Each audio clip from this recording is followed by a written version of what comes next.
18h et vous êtes bien à l'écoute de Radio Pays. Place à l'information de ce jeudi 17 décembre 2020. Les titres avec Arnaud Béaré, LOL CRDR. Bonsoir Arnaud. Bonsoir Ryan, bonsoir à tous. Dans l'actualité de ce jeudi, l'ENA en détection en Guyane.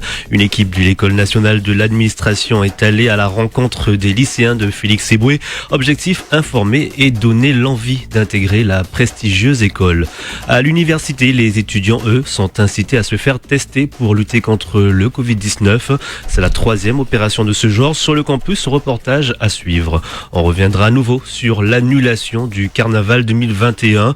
Cette fois, nous donnons la parole à un groupe de rue, Mayuri-Chonek, qui continue les répétitions malgré tout. De quoi occuper les jeunes et éviter des déceptions, vous l'entendrez. On parlera musique et musique classique. Marie-Laure Garnier est nommée pour les prochaines victoires de la musique classique. La soprano guyanaise est nommée dans la catégorie Révélation artiste lyrique de l'année. Et on terminera avec du football et le coup d'envoi de la Coupe de Guyane. Le premier tour a vu la qualification de l'ASC Caraïbes qui a fait défait le Kourou FC 2-0 au stade Jean Chaumette de Baduel. Voici votre journal de 18h. Bienvenue. Et vous le disiez en titre, l'ENA à la recherche d'élèves guyanais. Et oui, qui mieux que les Guyanais pour représenter la population guyanaise dans les hautes instances de la fonction publique. C'est pourquoi l'ENA, l'École nationale de l'administration, veut encourager les jeunes Guyanais à tenter leur chance et passer le concours de cette grande école. Pour cela, ces équipes sont allées hier à la rencontre des élèves du lycée Félix Éboué. Avant de s'aventurer au concours de l'ENA, c'est une place en classe préparatoire qui leur sera proposée. L'objectif est de donner à tous une chance, explique Pascal Sanjean, directeur de stage à l'ENA. 5 avril 2019, le président de la République a dit qu'il fallait réformer l'ENA, qu'il fallait réformer, changer l'accès à la haute fonction publique et surtout diversifier son accès, son recrutement. Dans cette optique-là, l'ENA souhaite vraiment intégrer des jeunes ultramarins à l'ENA. Les ultramarins, et c'est eux qui contribuent à la richesse et à la diversité de la fonction publique. Le président de la République souhaite que la haute fonction publique soit à l'image de la population. Donc moi, je suis venu pour d'abord rencontrer des jeunes, leur donner envie d'intégrer la fonction publique. Ça peut être l'ENA, mais ça peut être d'autres carrières. Et surtout, de leur expliquer un dispositif qu'a souhaité mettre en place le directeur de l'école, c'est-à-dire de réserver chaque année une place sur les 36 places au sein de la classe préparatoire intégrée de l'École nationale d'administration. Pascal Sanjean, directeur de stage à l'ENA. L'école espère pouvoir accueillir un Guyanais dès octobre prochain dans sa classe préparatoire. Et on fait le point épidémiologique comme chaque jour. 137 cas déclarés positifs au Covid-19 ce jeudi 17 décembre sur 1645 tests réalisés. Alors dans le détail, 85 cas dans l'île de Cayenne, 34 à Kourou, 7 à Saint-Laurent-du-Maroni, 4 à Macouria, 1 à Montsinéry, 1 à Irakubo, 1 à Mana, à Saint-Georges, à Grand-Santi également, et 2 cas en cours d'investigation. Alors au total, on compte 12 163 cas positifs depuis le début de l'épidémie. Et puis du côté des hospitalisations, 17 patients sont hospitalisés et 4 en réanimation. Et puis enfin, on le rappelle, 71 personnes sont malheureusement décédées du Covid-19. Et soyez vigilants, soyez prudents, n'oubliez pas de respecter bien évidemment les gestes barrières. Les étudiants de l'université incités à se faire tester sur place. Et si tu ne veux pas aller au test, les tests iront à toi. C'est un peu l'idée de ce type de manifestation. Alors pour la troisième fois hier, les étudiants de l'université étaient invités à se faire tester gratuitement sur le campus. Un stand avec du matériel de prélèvement et le résultat arrive en 24 heures. Le dispositif est mis en place par la structure Yanakov depuis le mois dernier et les étudiants sont au rendez-vous. Peu seulement d'ailleurs. Reportage de Florian Royer à l'université. Ils sont une dizaine, comme Minaya Berospi, à attendre leur tour devant le chapiteau dressé sur le campus. Chez moi, il y a ma grand-mère qui est malade et elle est diabétique et je fais attention à ça en fait. En quelques minutes, l'étudiante en L3 Histoire passe au prélèvement. Elle trouve que mettre un stand sur le campus, c'est une bonne idée. C'est bien parce que c'est à disposition et puis on n'est pas obligé d'aller au laboratoire et payer tout le reste. Du coup, c'est très bien, c'est gratuit et tout. Le côté labo est assuré par Eurofins, mais l'organisation, c'est Yanakov, une structure co-gérée par l'ARS et par la Page. Les personnes se succèdent vite au stand. Ça se fait vraiment en quelques minutes, incite Mélanie Théba. C'est elle, la coordinatrice Yanakov, justement. Ça fonctionne super bien. En général, on a une soixantaine de tests par période. En fait, on vient sur un créneau de 2 heures, 60 tests. Donc ça va assez rapidement, ça fait 30 tests par heure et donc un test toutes les 2 minutes. Pour autant, l'université semble avoir été à peu près épargnée par le virus, même si le nombre de cas a tendance à augmenter en ce moment.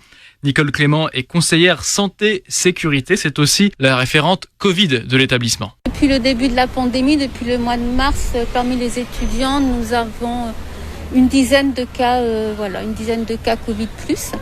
Et il s'est avéré que ces étudiants ont été contaminés à l'extérieur de l'université. Ces stands dressés sur le campus attirent même des personnes extérieures à la fac, mais qui résident dans le voisinage. C'est le cas de Hassan Niang. Ça permet très rapidement de faire le test sans avoir à prendre la voiture.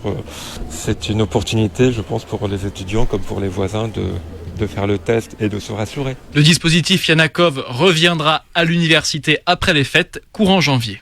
Un reportage signé Florian Royer. Les groupes carnavalesques de rue s'attendaient à l'annulation des festivités. Et on vous le rappelle, mardi, le secrétaire général de la préfecture a annoncé l'annulation du carnaval 2021, ce qui n'est pas une surprise pour la plupart des groupes du défilé du dimanche.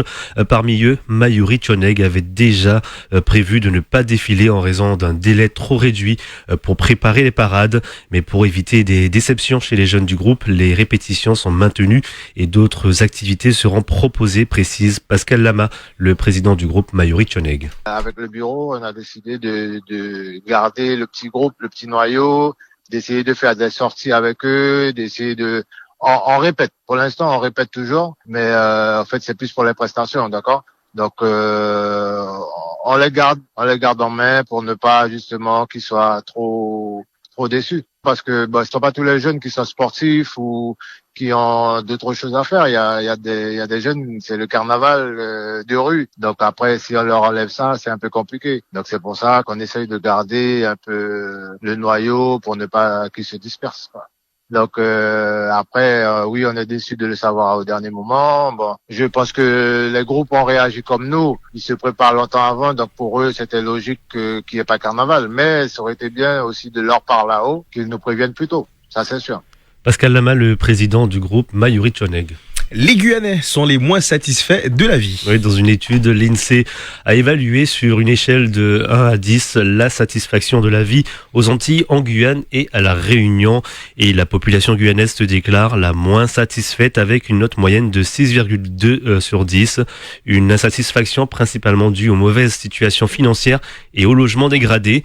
Les notes sont à peine supérieures dans les Antilles, 6,3 en Guadeloupe et 6,4 en Martinique, alors que dans l'Hexagone, elle est de 7,3 sur 10. Radio Pays, la suite du journal, Arnaud Béhari-Lolsirder. Et dans le reste de l'actualité, Air Guyane pourra voler au moins 5 ans. Oui, parmi les 3 candidats, la compagnie aérienne locale a été retenue. Elle obtient la délégation de service public pour les vols intérieurs du territoire.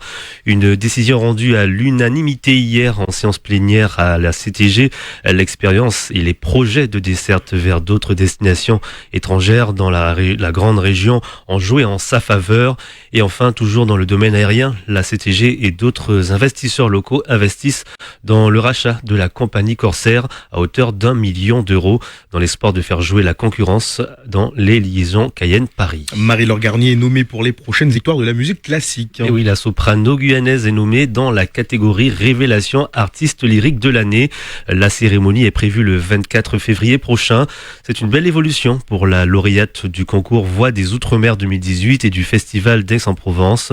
Sa jeune carrière ne fait que commencer et cette nomination est une fierté pour elle. On l'écoute. Je suis très heureuse. C'est une forme de reconnaissance du milieu professionnel. Et donc du coup, c'est très encourageant. C'est vraiment un travail quotidien que de mener cette carrière, tant sur le plan technique, entretenir la voix, travailler son répertoire, travailler avec des metteurs en scène, monter sur scène évidemment. Je me sens vraiment très très honorée et très fière aussi de pouvoir porter à la fois les couleurs de la Guyane et de façon plus générale un peu porter la voix des ultramarins. Dans les prochaines semaines, du coup, j'ai préparé le concert des révélations, en tout cas des nommés aux victoires de la musique, puisque dans un premier temps, nous allons enregistrer des vidéos pour pouvoir nous présenter au public et ainsi le public pourra voter. Marie-Laure Garnier, nommée aux prochaines victoires de la musique classique, elle répondait à Medoudi et puis on lui souhaite donc bonne chance. Et pour finir, hier c'était le lancement du premier tour de la Coupe de Guyane de football. Et la SC Caraïbes s'est qualifiée après avoir battu le Kourou FC 2-0 au stade Georges Chaumette de Baduel.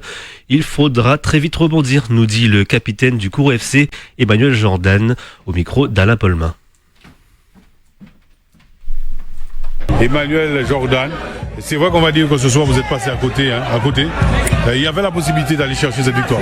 Bien sûr, il y avait tout à fait la possibilité, tout en sachant qu'en première mi-temps on aurait dû tuer le match.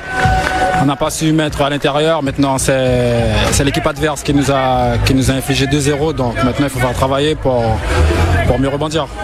Mieux rebondir, on sait que vous êtes en Régional 2.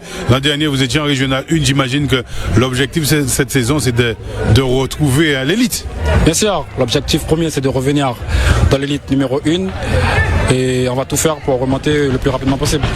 Et puis hier, il y avait aussi du futsal et la finale de la Coupe de Guyane chez les U17, victoire de l'ASC Laté-Rouge 3-2 face au Montjoly FC. Chez les vétérans, le FC Balata Matoury a battu le Montjoly FC 2-0. Et puis pour finir, chez les féminines, la formation kouroussienne, l'ASK, a défait le Yana Sport Elite Academy 4-2.